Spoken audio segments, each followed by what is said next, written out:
16,108 विवाह संपन्न होता है, जिसमें से 8 प्रमुख उनकी पटरानियां हैं, बाकी 16,100 कौन है उनकी रानियां हैं। तो भगवान के ये सब विवाह कहाँ संपादित हुए भैया? द्वारिका। और उसके बाद लीला आती है कि अनेक प्रकार के भैया राक्षस आए हैं, असुर आए हैं, भगवान ने सबका वध किया। और एक बार तो क्या हुआ, पांडवों की तरफ से भगवान को निमंत्रण आया। किसका निमंत्रण आया है? राजसूय यज्ञ। और इस यज्ञ में भगवान को भैया सबसे प्रमुख बनाया है उन्होंने। जैसे भैया हम कोई भी उत्सव महोत्सव करते हैं तो किसी एक व्यक्ति को प्रमुख बना देते हैं ना, कि भैया आपके अंडर ही सब लोग काम करेंगे, जो जो आप आदेश देते जाओगे सब लोग कार्य को करेंगे। तो राजसूय यज्ञ में भगवान को भैया सबसे ऊपर के स्थान पर बैठाया गया और भगवान से कहा, प्रभु आप जिसको जो कार्य सौंपोगे ना वो कार्य वो व्यक्ति करेगा। अच्छा, सबको भैया अलग अलग कार्य सौंप दिया गया।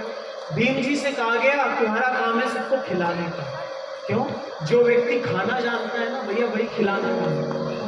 जिस व्यक्ति को खाने की खुद की इच्छा नहीं होती ना, वो दूसरे की थाली में 2 रोटी से ज्यादा देते भी सोचता है कि खा लेगा क्या, हमारा खुद ही संकोच करता है। तो भीम को क्या कहा, तुम सबके भोजन की व्यवस्था करो। नकुल से कहा इस उत्सव में गौ माता का जितना दूध दही घी लगेगा इस सब की व्यवस्था तुम करो। और पैसों को संभालने की व्यवस्था किसको दे दी? महाराज दुर्योधन। अच्छा, दुर्योधन को व्यवस्था क्यों दी? क्योंकि दुर्योधन के हाथ में एक ऐसी लकीर थी जिसको भगवान श्री कृष्ण जानते थे। दुर्योधन तो क्या करता, जानबूझकर जहां 10 रुपए का काम होता 100 रुपए देता, ताकि जितना धन है सबकी सब जल्दी खत्म हो जाए और इन पांडवों की भैया सब जगह हंसी हो जाए। ये बात कब की है? जब ये महाभारत का युद्ध नहीं हुआ था, उससे पहले की। दुर्योधन तो चाहता था किसी भी प्रकार पांडवों की हंसी हो, लेकिन भगवान जानते थे कि इस दुर्योधन के हाथ में एक ऐसी लकीर है, और ऐसी ही लकीर किसके? हमारे ठाकुर जी के हाथ में भी। जितना वो देते हैं महाराज उतना बढ़ता जाता है। तो दुर्योधन तो यहाँ पर खूब दिया करता जल्दी खत्म हो, लेकिन महाराज जितना वो दान दिया करता उतना और बढ़ता जाता, खत्म नहीं होता। और यही लकीर भगवान श्री कृष्ण के हाथ में भी है। श्री ठाकुर जी के पास जब ब्रजलीला में एक फल बेचने वाली आई और गली में आवाज लगाती, अरे कोई फल ले लो री, फल ले लो री। छोटे से हमारे ठाकुर जी निकल कर आए और आवाज लगा के कहते, अरे मैया मुख फलनाए देगी का।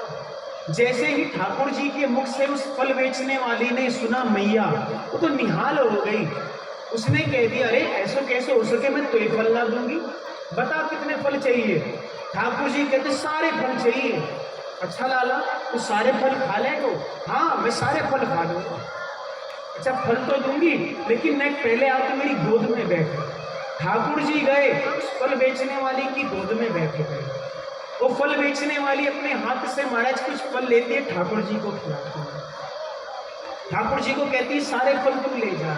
ठाकुर जी एक एक करके सारे फल अंदर रख देते हैं और उसके बाद कहते हैं, अरे अभी जाइयो मत, रुक जा, मेरी मैया ने कही है कोई से कोई सामान फ्री में ना लियो जाए, मुफ्त में ना लिया जाए, मैं तो या के बदले कुछ दे देती हूँ।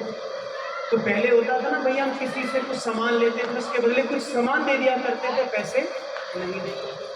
तो क्या हुआ, ठाकुर जी गए कुठार में, वहां से अपने हाथ में भैया सुंदर खूब सारे गेहूं भरे कि ले जाकर इसको दे दूंगा और उसको ये अपने काम चला लेगी। लेकिन जब भैया छोटी छोटी ठाकुर जी की हथेलियां हैं, जैसे जैसे लेकर आ रहे हैं ना, तो भैया हाथ के बीच में से सारा जो जितना गेहूं है सब गिरता जा रहा है। और जब लेकर आए हैं तो अंतिम में भैया 5-6 दाने ही बचे हैं। तो 5-6 दानों को दिया, दे मैया देख कितने सारे लेकर आया हूँ।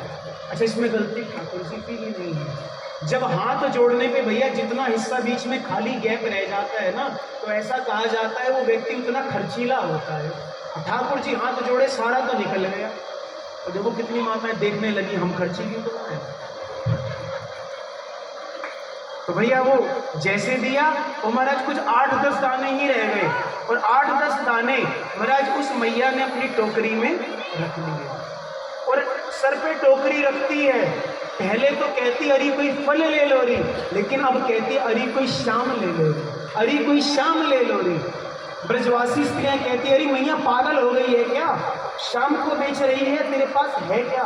कहते हाँ आज मुझे शाम मिल गई, अरे कोई शाम ले लो री, अरे कोई शाम ले लो। जैसे ही गई है घर में, टोकरी उठा के रखी है, तो देखा भैया टोकरी तो भरी सी मालूम पड़ती है, ये तो खाली थी, केवल इसमें 5-6 दाने थे अनाज के। माना जैसे ही कपड़ा हटाया है तो वो 5-6 दाने ना रह गए भैया, उसकी जो टोकरी थी वो तो सोनो चांदी हीरे जवाहरात से भर दी थी ठाकुर जी।